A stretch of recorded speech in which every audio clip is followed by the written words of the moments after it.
Good afternoon. Welcome to Thinking is Contagious. And today we're going to jump on a topic.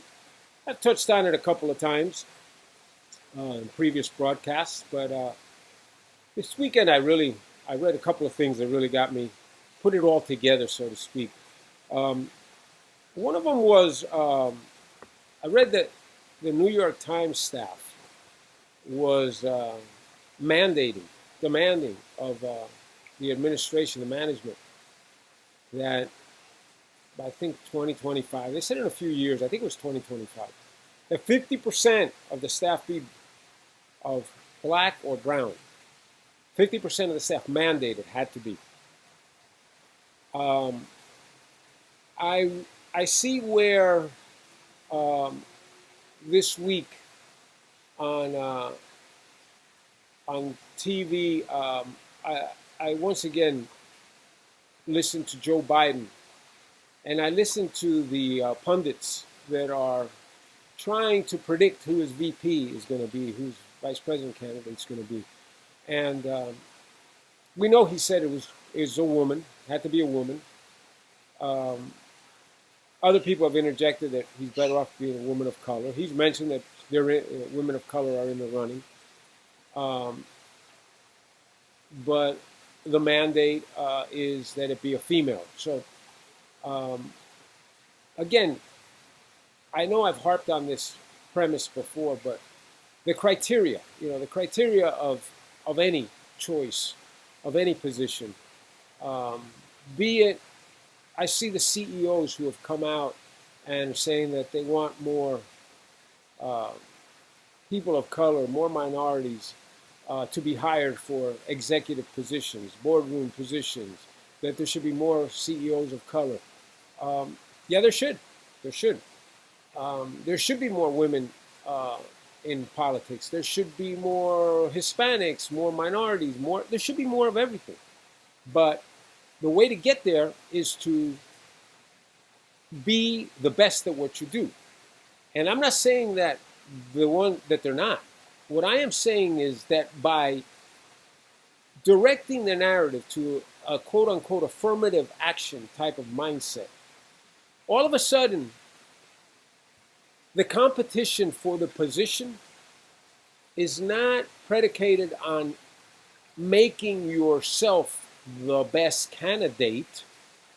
It is making yourself within the other criteria, within the smaller playing field, within the less inclusive, which I know is a very big liberal word for some things, um, field.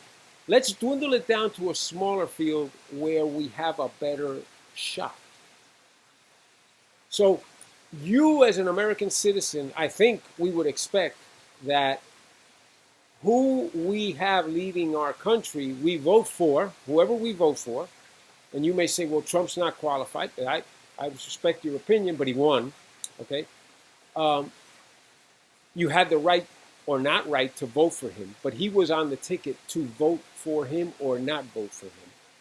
But when I go and decide that I'm going to cast a vote, and that playing field has been narrowed where I have to choose among a base that did not include uh, inclusion or opportunity, another key liberal word, opportunity for all to apply and for the best among all race, gender, creed, belief, nationality, be to all of them to apply and seek the position. When that is not part of the narrative, we automatically weaken the result. And you're not doing anyone a favor because what makes you great is the competition, the striving to get to be the best so that you can get these positions. Let me put it this way, and I'm going to go to sports. The NBA. is 76% black. Guess what? It should be. Why? Because in the NBA, the objective is to be the best and to win. They choose the best players.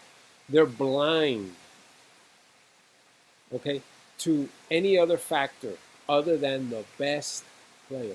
Little by little, we're going to start eroding that, okay? You're going to start eroding that because you're going to say, oh, women should be afforded the ability to play in the NBA with this criteria. No, they should be afforded to play in the NBA when they can go and beat LeBron James one-on-one, okay? And I don't mean that literally. I mean that in the context of the quality of the play. And you know what I mean, okay? That's not happening here, okay? The NBA owners who put a lot of money into their teams have every right in the world to pick the best. And they do pick the best. And they make sure that they pick the best. And they fight to get the best. And they pay huge amounts of money for the best. Just like if you're the best in anything else, you'll get huge amounts of money. All these CEOs that people blast and make fun of and say that they're overpaid, guess what? They're making up billions and billions and billions of dollars for their corporations. Why can't corporate America play the same game as sports? Out to win. Get the best because we want to win.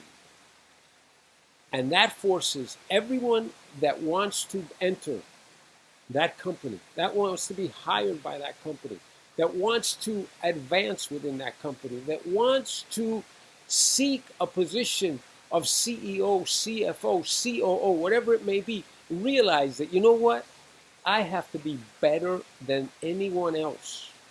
I don't have to be this race. I don't have to be this gender to get an advantage. No. My advantage is that I'm better than you. I am more qualified than you. And then you will get the position. Because you know what? At the end of the day, corporate America, as much as a sports team owner, guess what they want? To win. To win. There is no one, okay, in today's, well, I'm not going to say no one. You can't use absolutely no one. I'm going to go out on a limb and say this.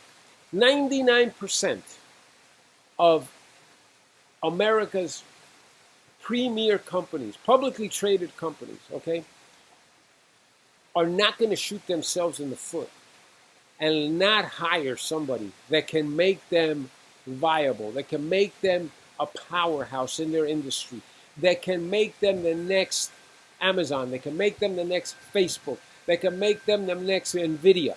No one's going to not hire that person because they don't like Hispanics, or they don't like, because he's Hispanic and they don't like Hispanics, or because he's black or she's black and they don't like blacks, or because it's a woman and they don't believe a woman should be in that position. Nobody that knows that that person is going to lead them to the promised land is not going to hire him. Okay? So guess what? Where has affirmative action gotten this country for 50 years, where we are today? Okay? It's still, the complaint is still the same. Not enough diversity, not enough opportunity. Guess why there isn't? Because when the standard becomes, I'm too good to pass by, I'm going to bring too much to the table to pass by, I'm your best option and you need me to pass by, guess what? You're not letting them pass by as the owner of the company, as the board of directors, as whatever. Because the shareholders will hang you by the gonads if you don't do the right thing. Okay? This is America. It's the land of opportunity. I've said it 1,000,000 times. The leadership of this country that has pandered and used the false narrative of systemic racism being a problem in this country is the very leadership, the very group of people that need that to be believed. Tell a lie, tell a very big lie, repeat it over and over and over again, and people will believe it, and you'll be able to use it as a basis of your entire theory. When you can point to systemic racism in a country where there is no evidence, none. I mentioned the 56-page Harvard report on this. There's no evidence of systemic racism in this country. Okay? When you use that as a fallback position as to why you need these civil, quote unquote, leaders to help you get to where you want to get, guess what? Do it yourself. The only way it's going to get done is do it yourself. They haven't gotten you where you want for 50 years, 60 years, okay, since the civil rights of the 60s, movement of the 60s. Yeah, they haven't gotten it done, right? You don't need them. Get rid of them. Go for it yourself. Believe in yourself. Trust in yourself. This is the land of opportunity. People cross the Florida Straits and inner tubes with their kids on a raft, shark-infested waters. They cross the Mexico-U.S. border. They smuggle on airplane wheel wells to get into this country for the opportunity that exists in this country. Don't count on anyone doing it for you. Do it yourself. Okay? I close with that. Like I said, I'm cutting these down a little bit. I need your support. I need your help. Keep fighting. Vote in November. I don't care who you vote for. I mean, I do care, but I'm not going to tell you who to vote for. But vote in November. Thanks.